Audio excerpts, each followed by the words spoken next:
might have been asking what it is, if it's to solve or something like that, but nonetheless, we solved the problem for them as well.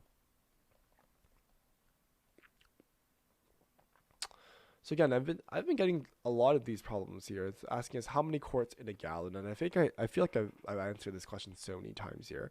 But how many quarts in a gallon? We're working on the empirical system.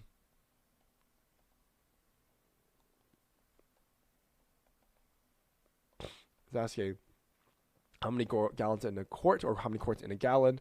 You can say that we know that 1 gallon by common knowledge equals 4 quarts, and then we can actually I'll also rewrite the other units where 1 quart equals 2 pints, 1 pint equals 2 cups. But the question is asking how many quarts in a gallon, right? So this first statement will give us our answer, right? 1 gallon here equals 4 quarts. So therefore, there are 4 quarts in a gallon, right? Therefore,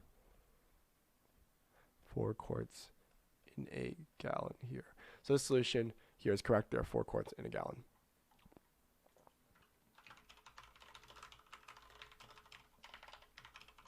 Good analysis.